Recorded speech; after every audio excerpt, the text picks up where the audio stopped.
सर्वप्रथम महाकारुणिक सम्यक संबुद्ध को त्रिवार वंदन करते हुए तदोपरांत परम पूज्य बोधसत्व बाबा साहब डॉक्टर भीमराव अंबेडकर जी के प्रति कृतज्ञता का भाव प्रकट करते हुए तदोपरांत श्रद्धावान उपासक, श्रद्धावान उपासिकाओं और बच्चों सभी के प्रति मंगल मैत्री की भावना प्रकट करते हुए आज धम्मपद के वाचन की प्रारंभ होता है। इससे पहले इस वर्षावास के पावन पुण्य अवसर पर जिस पुस्तक का वाचन हुआ वो परम पूज्य बाबा साहब द्वारा लिखित भगवान बुद्ध और उनके धम्म पुस्तक का वाचन हुआ। उसमें बाबा साहब ने भगवान बुद्ध के जो भौतिक चिंतन है, सामाजिक चिंतन है, भगवान बुद्ध के धर्म का वो सारा कुछ लिया। यहाँ जो धम्मपद है, जो भगवान बुद्ध का जो त्रिपिटक है उसका एक भाग है और इस धम्मपद में 26 वर्ग हैं। 26 वर्ग में 423 गाथाएं हैं और प्रथम 4 भागों में यह ग्रंथ उपलब्ध है। तो प्रथम भाग यहाँ लिया है जिसमें 4 वर्ग हैं। तो जिन्होंने अनुवाद किया है वो लिखते हैं कि भगवान बुद्ध द्वारा प्रोक्त समस्त त्रिपिटक के ग्रंथ समूह में धम्मपद ही एक ऐसा ग्रंथ है जिसका एकाकी अभ्यास, अकेला अभ्यास ही किसी भी साधक को निर्वाण तक पहुंचाने की क्षमता रखता है। इसमें किसी अन्य शास्त्र या ग्रंथ की कोई आवश्यकता नहीं रहती। पहुंचे हुए साधकों की इस विषय में यही निश्चित धारणा है। इसमें आश्चर्य की बात कोई नहीं है, क्योंकि संत महात्माओं के उपदेश की भाषा इतनी सरल एवं सहज सुबोध है कि उसको समझने के लिए किसी अन्य सहारे की आवश्यकता नहीं होती। क्या किसी को दीपक के प्रत्यक्ष के लिए किसी अन्य दीपक की आवश्यकता पड़ती है? अतः सभी विद्वान मानते हैं कि भगवान बुद्ध द्वारा उपदेशित धर्म ग्रंथों में धम्मपद से उत्कृष्ट कोई अन्य ग्रंथ पाली साहित्य में नहीं है, क्योंकि इस ग्रंथ की आध्यात्मिक विवेचना पद्धति नैतिक होने के साथ साथ प्रसाद गुण युक्त भी है। यह ग्रंथ 26 वर्गों में विभक्त है। ग्रंथ में कथित गाथाएं की संख्या 423 है। ग्रंथ में आए वर्गों के नामकरण के ब्याज से कथित प्रतीकों को देखने मात्र से ज्ञात होता है कि इस ग्रंथ में कितने नैतिक एवं आदर्शमय उपदेशों का संग्रह होगा। बौद्ध चिंतक कायिक एवं वाचिक संयम का आधार मन को मानते हैं। इसलिए धम्मपद की पहली गाथा में मन का विशिष्ट महत्व बताते हुए कहा है कि प्राणी का मन उसके सभी कायिक और वाचिक और मानसिक धर्मों का अग्रगामी होता है। मन ही उसका नियंता है, अतः उसके सभी कर्म मनोमय हैं। समस्त धम्मपद आदि से अंत तक ऐसे ही आत्म संयम, वास्तविक सामान्य एवं सत्संकल्प आदि के स्वरूप एवं महात्म वर्णन से ओतप्रोत है। इसमें स्थापित सभी आदर्श भारतीय संस्कृति एवं समाज के शुभ संस्कारों से समन्वित है। सन 1996 में महात्मा गांधी काशी विद्यापीठ के पूर्व कुलपति प्रोफेसर राम कुमार त्रिपाठी ने परमानंद प्रकाश नाम से भदंत बुद्ध घोष की अट्ट कथा के आधार पर धम्मपद की कुछ विशेष गाथाओं का हिंदी में अनुवाद प्रस्तुत किया था। पढ़ने वाले विद्वानों को वह अनुवाद इतना अनुकूल लगा कि भदंत बुद्ध घोष द्वारा लिखित अविकल अट्ट कथा के हिंदी अनुवाद के साथ साथ धम्मपद के प्रकाशन की चर्चा बलवती होती गई।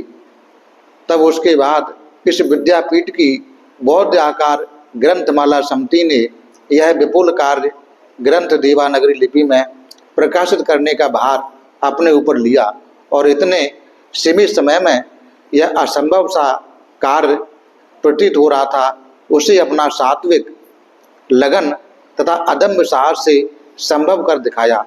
यह समस्त ग्रंथ अट्ठकथा एवं हिंदी अनुवाद के साथ 2500 पृष्ठों में पूर्ण हो सका है। ऐसे शिलास्म महनीय तथा विद्वान जनों द्वारा प्रशस्त कुशल कर्म के लिए पाली एवं संस्कृत साहित्य के मनोज्ञ विद्वान एवं विशालकाय ग्रंथ के अनुवादक स्वामी द्वारका प्रसाद शास्त्री तथा अन्य ग्रंथ के संपादक डॉक्टर परमानंद आदि ने इस ग्रंथ को देवनागरी लिपि में अनुवाद करने में बहुत बड़ी भूमिका निभाई है। यहाँ संपादक लिखते हैं बौद्ध त्रिपिटक के बारे में कि भगवान बुद्ध को बोधि प्राप्ति के बाद 45 वर्षों में भगवान बुद्ध का धार्मिक उपदेश संग्रह विशाल आकार ग्रहण कर चुका था। विद्वान श्रद्धालु भिक्षुओं ने इस उपदेश का विषय विभाजन करते हुए इसे 3 भागों में संग्रह कर लिया और यह समस्त संग्रह त्रिपिटक कहलाया। ये 3 पिटक विनय पिटक, सुत्त पिटक एवं अभिधम्म पिटक। जिस पिटक में भिक्षु और भिक्षुणियों के संबंध पालनीय धर्मों का उपदेश संग्रहित है उसे विनय पिटक कहते हैं। इस पिटक में 5 ग्रंथ संग्रहित हैं, महावग्ग, चुल्लवग्ग, पाराजिक, पाचित्य एवं परिवार। इनमें प्रथम 2 ग्रंथ खंडक कहलाते हैं और मध्यम के 2 ग्रंथ विभंग कहलाते हैं और अंतिम परिवार है।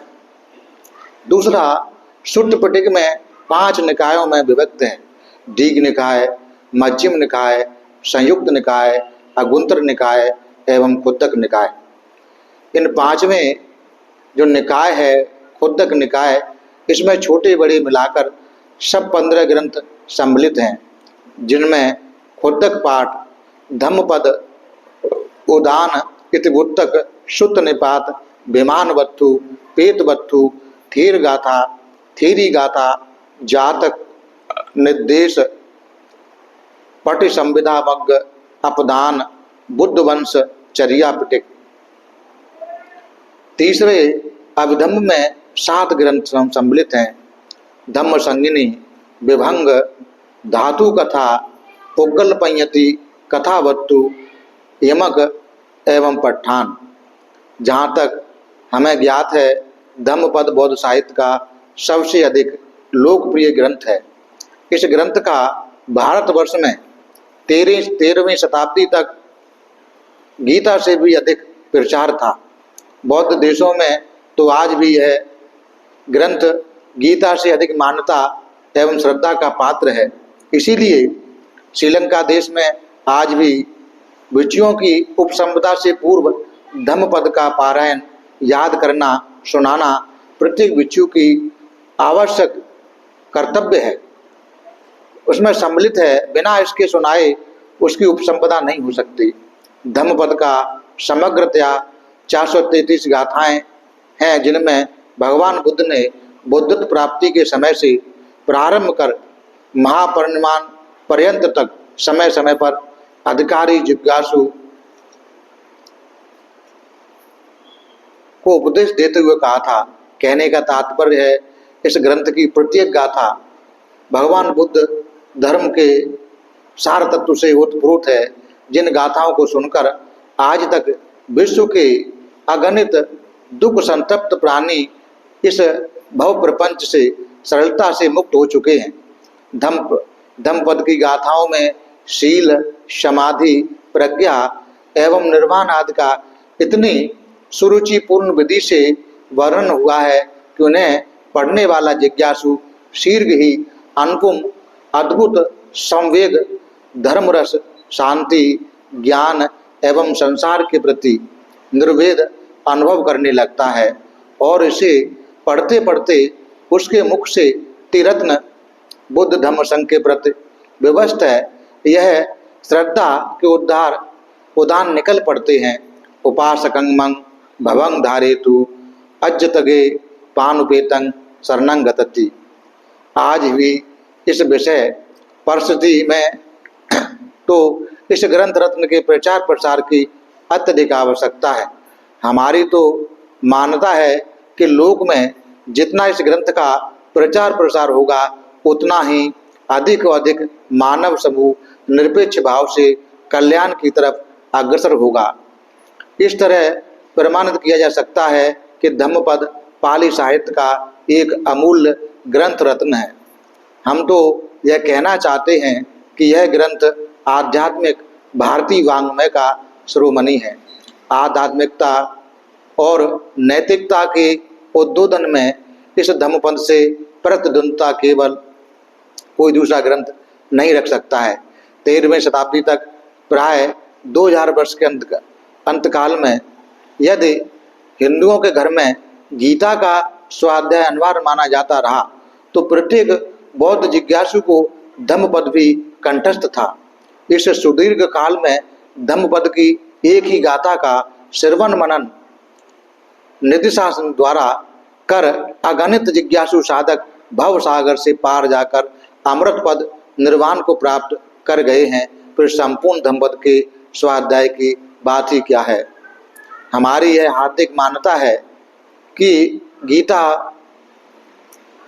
और धम्मपद का प्रत्येक श्लोक साधक के हृदय में स्पर्श करते हुए तत्काल अनुभव प्राप्त डालना प्रारंभ करते हैं। इसलिए गीता या धम्मपद का अध्येता अन्य ग्रंथों की अध्येता की अपेक्षा शीघ्रतम समय में आध्यात्मिक उन्नति तरफ बढ़ने लगता है। इसलिए इतने लंबे समय तक आध्यात्मिक जगत को आवृत किए रहे यह धम्मपद सब मिलाकर भारत में आध्यात्मिक चिंतन के मुख्य आलम्बन हैं। यों कहिए आध्यात्मिक जगत में धम्मपद ग्रंथों की मुख्य सात्विक प्रतिद्वंद्विता थी। दोनों ही ग्रंथ जिज्ञासुओं को अधिक से अधिक लाभ पहुंचाने की स्थिति में थे। एक प्रश्न है, ऐसी दशा में यह प्रश्न उठना स्वाभाविक है कि अकस्मात ऐसा क्या हुआ कि भारतीय आध्यात्मिक जगत में धम्मपद का घर घर में पारायण और उसके उपदेशों का प्रचार प्रसार सर्वदा बंद हो गया, रुक गया और गीता अकेली पड़ गई। इस प्रश्न का गंभीरता से विचार करने पर दो ही बात समझ में आती हैं जिनके कारण धम्मपद की है दयनीय दशा हुई। इसमें पहला कारण था आंतरिक और दूसरा कारण था बाहरी। धम्मपद के पहले कारण में धम्मपद के प्रचार प्रसार में बाधा का आंतरिक कारण था बौद्धों की एक शाखा वज्रयान का जनता द्वारा बहु संख्या में स्वीकार करना। वज्रयान तंत्र मंत्र से सिद्ध होने वाली वह गुप्त साधना थी जो व्यक्ति को पूर्ण स्वतंत्रता देती थी, लौकिक एवं पारलौकिक सुखों की प्राप्ति के लिए तत्काल सहायता मिलने का प्रलोभन देती थी। संक्षेप में इस वज्रयान साधना के जनता में अत्यधिक प्रचार से समाज एक बार पुनः उन्हीं पुराने दुर्गुणों की पकड़ में आ गया तथा धीरे धीरे धम्मपद की सहज साधना से समाज दूर होता चला गया। दूसरा बाहरी कारण था यवन लुटेरों का भारत भूमि पर आक्रमण। यवन लुटेरों की सेना ने भारत पर पश्चिम से आक्रमण किया। उधर से वे ज्यों ज्यों भारत में प्रवेश होते गए उनको भारत में बौद्धों के बड़े बड़े मठ जिनका आकार प्रकार किसी बड़े दुर्ग से कम नहीं दिखाई देता था, उन्होंने उनके द्वारा प्रतिशोध और प्रतिरोध की आशंका से पहले उन्हें मनचाही लूटपाट की, फिर उनको अग्नि में जलाकर राख कर दिया, जिससे उन मठों की भौतिक संपत्ति के साथ साथ वहाँ के विशाल ग्रंथागार भी जलकर भस्म हो गए। उस समय का नालंदा का प्रसिद्ध विश्वविद्यालय भी इस आक्रमण की चपेट में आ गया।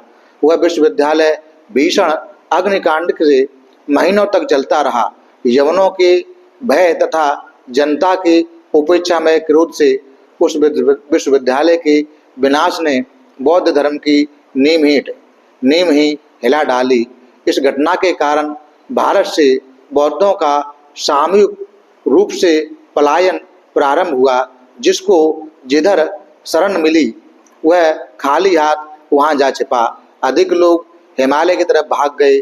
इस तरह बौद्ध धर्म जो वर्ज्ययान के कारण भारत की धर्मप्रांत जनता से पहले ही दूर हो चुका था और जो 2000 वर्षों में यहाँ से भारत भूमि पर ससम्मान पलवलित पुष्पित था, नष्ट भ्रष्ट होने की स्थिति में पहुंच गया। 19वीं 20वीं शताब्दी में आकर समय ने फिर करवट ली। शनै शनै भारत की श्रद्धालु जनता बौद्ध धर्म से फिर परिचित होने लगी। महापंडित राहुल सांकृत्यायन आदि मनीषियों ने लुप्त बौद्ध धर्म के अनुसंधान एवं पुनः स्थापन में अपना समग्र जीवन समर्पित कर दिया। उन्हीं के प्रबल प्रयास से आज भारत में पुनः समग्र त्रिपिटक तथा उसकी अष्टकथाएं उपलब्ध हो गई हैं।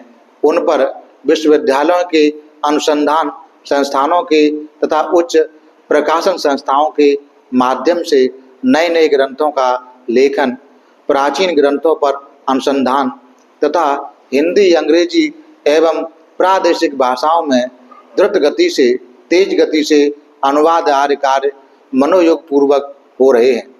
सौभाग्य से धम्मपद भी आज अपने प्राचीन स्वरूप में पुनः उपलब्ध है। उसी क्रम में मैंने भी धम्मपद का अपनी मति और विवेक के अनुसार श्रवण मनन किया है।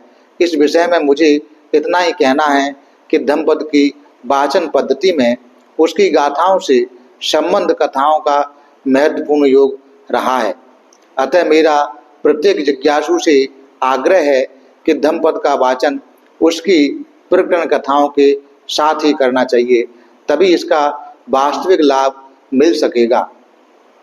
इस प्रकरण कथाओं का प्रमाणिक संग्रह आचार्य बुद्ध घोष ने त्रिपिटक के अन्य ग्रंथों की व्याख्याओं के अनुक्रम में धम्मपद की अट्टकथा में किया है।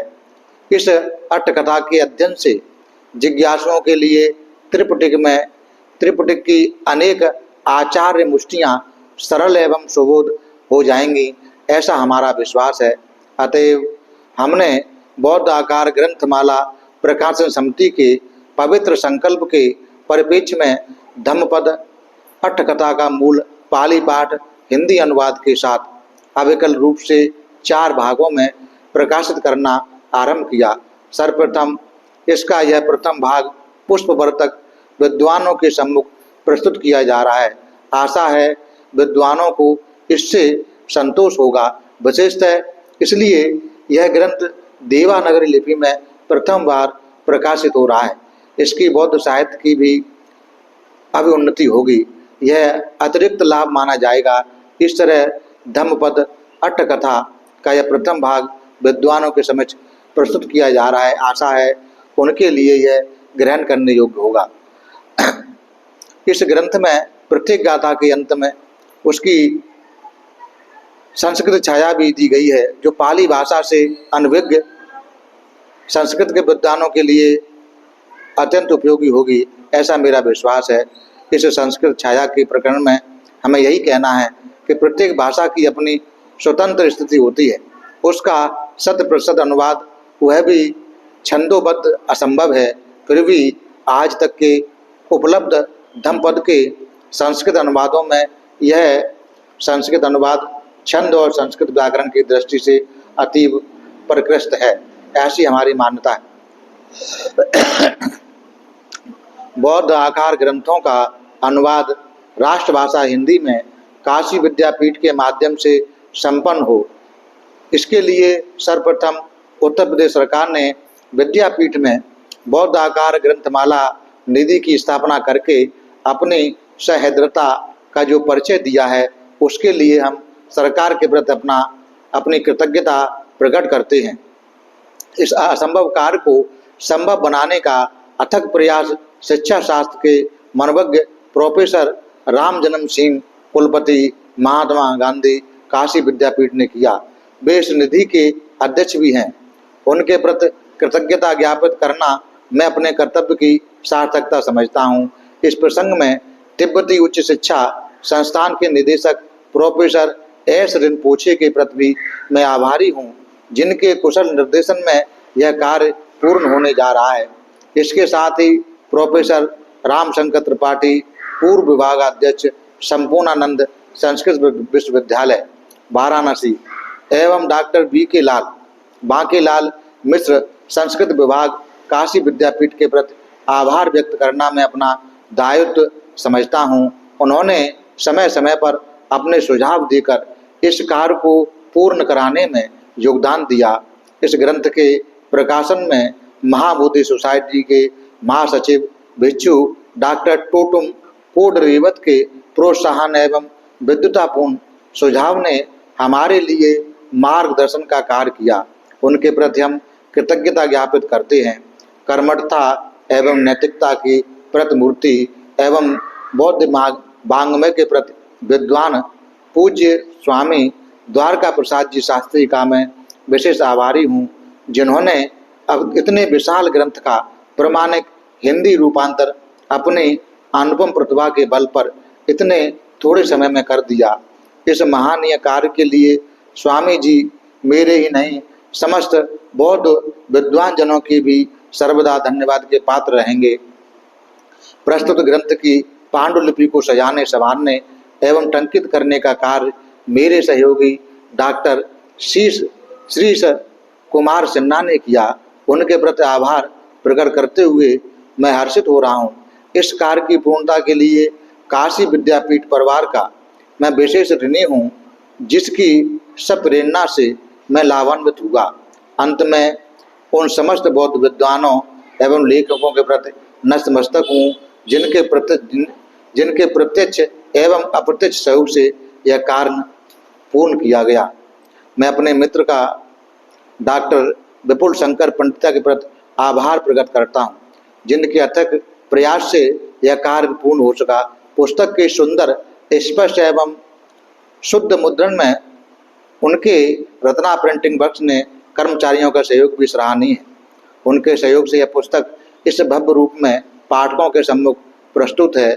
यह जो पुरावेक है डॉक्टर परमानंद ने लिखा है। अनुवादक की लेखनी से अनुवाद करने वालों ने यहाँ लिखा है कि कहाँ तक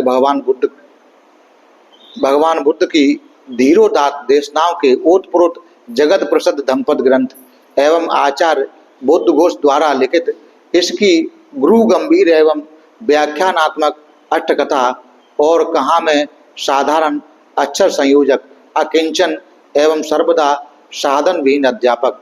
यह तो वैसा ही हुआ जैसे कोई किसी एक सार सप बीज की सुमेरु पर्वत से तुलना करने लगे। इतने पर भी जब अपने कल्याण मित्र डॉक्टर परमानंद का अट्टकथा सहित इस ग्रंथ के हिंदी अनुवाद हेतु मैत्री सहगत आग्रह गहेल आदेश पत्र मिला, तो मैंने इसको बिना किसी नन्हू नच के इसलिए स्वीकार कर लिया, किसी ब्याज से इस कुशल कर्म के आधार पर कुछ पुण्य संग्रह कर लूं। इस तरह उक्त आदेश के अनुसार इस विशाल काय ग्रंथ का, अट्टकथा सहित ग्रंथ का इतने छोटे समय में हिंदी अनुवाद कर लिया। मुझे स्वयं आश्चर्य हो रहा है कि इतने छोटे समय में यह कार्य कैसे पूर्ण हुआ। मैं इसमें भगवान बुद्ध की सुगत की अहेतुक की अनुकंपा एवं गुरुजनों की वात्सल्यमयी कृपा को ही एकमात्र कारण मानता हूँ। अन्यथा ऐसी वृद्धावस्था में इस जर्जर शरीर से मैं अकेला होता हुआ इस कार्य को क्या पूर्ण कर पाता। अब मैं यह अनुवाद कार्य जैसे भी हुआ विद्वानों के सम्मुख है। बौद्ध वाङ्मय के पारगामी विद्वान जब तक इन अनुवाद कार्य को साधु साधु न कह देंगे तब तक इस कार्य को मैं कोई गर्व नहीं करूँगा, क्योंकि मुझे महाकवि कालिदास का यह आर्या बलिभांत स्मरण है, जिसमें वे सूत्रा मुखेन कहते थे, आ पतितो दास विदुषा तंग न साधु मंगे प्रयोग विज्ञान मंग बलबदपि शिक्षणा काना मामंत मणि प्रत्यंग द्वेदुं। यानी मैं स्वीकारकृत कार्य को तब तक उचित नहीं मान सकता जब तक विद्वान जन भी उसके औचित्य की स्वीकृति न दे दें, क्योंकि लोक में ऐसा देखा जाता है कि मनुष्य कितना भी शुभ कार्य क्यों न करे, उसे उसके विषय में तब तक संदेह ही बना रहता है जब तक कोई विद्वान उसका उचित अनुमोदन न कर दे, ऐसा लेखक का कहना है। अष्ट कथाओं का आचार्य बुद्ध घोष ने यह अष्ट कथा में बुद्ध प्रोक्त प्रत्येक गाथा का संप्रदाय सम्मत, अतएव प्रमाणिक एवं विस्तार पूर्वक दिया है। साथ ही प्रसंग प्रसंग पर इसमें इतनी अधिक ऐतिहासिकता एवं भौगोलिक सामग्री एकत्र कर दी है, जिसके कारण भारतवर्ष का तत्कालीन कम से कम 1000 वर्ष का इतिहास एवं भारतीय सामाजिक एवं राजनीतिक जीवन पुनर्जीवित हो गया है। अतः आज यह भारतीय इतिहास के विद्यार्थी के लिए निरंतर उपयोग की पुस्तक बन गई है। आचार्य बुद्ध घोष उन प्राचीन भारतीय आचार्यों की परंपरा में माने जाते हैं जो ज्ञान के क्षेत्र में मौलिक दान करते हुए भी अपने को एक विनीत भाष्यकार कहलाकर ही गौरवान्वित अनुभव करते थे। इस आचार्य ने अष्ट कथाओं के माध्यम से हमें बहुत कुछ नया आलोक दिया है, ज्ञान का क्षेत्र अत्यधिक विस्तृत किया है। फिर भी उन्होंने स्वयं को महाविहार श्रीलंका में स्थिरवाद का मुख्य स्थानवासी भिक्षुओं को आदेशना विधि का अनुगामी मात्र बताया है। यह उनकी विनम्रता का सूचक है। महास्थिर बुद्ध घोष ने अष्ट कथाओं के माध्यम से सद्धम्म बौद्ध धर्म की चिर स्थिति के लिए जो महत्वपूर्ण कार्य किया है, उसी के सहारे से आज हम भगवान बुद्ध तथा उनके समय को, युग को इतनी सजीवता के साथ जांच परख सकते हैं। आचार्य द्वारा लिखित धम्मपद की अष्ट कथाओं के प्रसंगों से लुम्बिनी, कौशाम्बी, राजगृह, श्रावस्ती, उर्वेला, गया, कपिलवस्तु, पाटलिपुत्र, वाराणसी की स्मृतियों को पुनः नवीन किया जा सकता है। साथ ही आध्यात्मिक रूप से मानव अपने चित्त को राग द्वेष मोह से मुक्त भी कर सकता है। जब तक बौद्ध वाङ्मय में आचार्य बुद्ध घोष के विशुद्ध मग्ग अष्टशालिनी जैसे गंभीर दार्शनिक ग्रंथ तथा समंत पाशादिका, सुमंगल विलासिनी, धम्मपद अष्ट कथा या जातक वट्टवर्णा जैसे ऐतिहासिक सामग्री अष्टकथा ग्रंथ पाली भाषा में लिखित विद्यमान है, तब तक आध्यात्मिक ज्ञान एवं ऐतिहासिक सामग्री के गवेषक बौद्ध वाङ्मय की तरफ झुकते रहेंगे तथा उनकी मनोश्लेषमिक सामग्री प्राप्त कर इस आचार्य प्रवर के चिर ऋणी रहेंगे। साथ ही वे गवेषक इस मैत्रेय रूप महास्थिर का भाव से विनीत अनुस्मरण करते रहेंगे, जो ज्ञान पिपासा के बस में होकर भारत से लंका तक जा पहुँचे थे, जिनमें वहाँ के अनुराधपुर के महाविहार में वर्षों बैठकर दिन रात बौद्ध धर्म के साहित्य का श्रवण मनन एवं चिंतन कर उसका गंभीरता समझा था। अष्टकथा की समीक्षा। अब रही बात इस ग्रंथ की आद्यंत की समीक्षा की, इस विषय में मेरा यही निवेदन है कि जब इतने विशाल काय ग्रंथ की हिंदी रूपांतरण में इतनी श्रम तथा साधना लगी, तो उसकी सुचारू समीक्षा में इतना ही श्रम, इतनी ही अवधि तथा इतनी साधना चाहिए। परंतु इससे पहले त्रिपिटक के संयुक्त निकाय, अगुंतर निकाय, शुद्ध निपात आदि महत्वशाली मूल ग्रंथों का तथा जातक वर्णना का आदि का हिंदी रूपांतर का मेरा सत्संकल्प है। यदंतर ही यह आयु संस्कार शेष रहे तो ग्रंथ की समीक्षा का कार्य प्रारंभ करूंगा। इस बीच यदि कोई अन्य विद्वान ने यह कार्य अपने हाथ में ले लिया तो मेरे लिए आनंद की बात होगी। ऐसा जो इसके अनुवादक हैं वो लिखते हैं। यह धम्मपद के बारे में प्रस्तावना थी। कल से धम्मपद का वाचन शुरू होगा। धम्मपद में पहला वर्ग यमक वर्ग है। यमक वर्ग में 20 अष्टकथाएं हैं और उनकी गाथाएं हैं। तो आज हम लोगों ने जितने भी पुण्य संचित किए हैं वो सभी पुण्य पूजा वंदना करके, शील ग्रहण करके, सुबह में सूत्र श्रवण करके, पठन करके, शाम में पूजा वंदना करके, शील ग्रहण करके यह प्रस्तावना सुनकर, धार्मिक प्रस्तावना सुनकर जो भी पुण्य अर्जित हुए हैं, ये सभी पुण्य हम सबसे पहले सभी देवताओं को अनुमोदन करते हैं। इस पुण्य के बल से सभी देवताओं का श्रद्धा, शील, श्रुत, त्याग, प्रज्ञा आगे बढ़ जाए। सभी देवता हम सबको धार्मिक सुरक्षा प्रदान करें। सभी देवताओं को उत्तम चार्यार्य सत्य साक्षात्कार करने का पुण्य मिल जाए। उसके बाद ये सारे पुण्य हम लोग अपने आचार्य, उपाध्याय और वरिष्ठ बनते गणों को अनुमोदन करते हैं, मतलब सभी बनते गणों को अनुमोदन करते हैं। इस पुण्य के बल से वो सभी लोग सुखी हों, सभी का कल्याण सदे, उन सभी लोगों को उत्तम चार्यार्य सत्य साक्षात्कार करने का पुण्य मिल जाए। उसके बाद ये सारे पुण्य हम लोग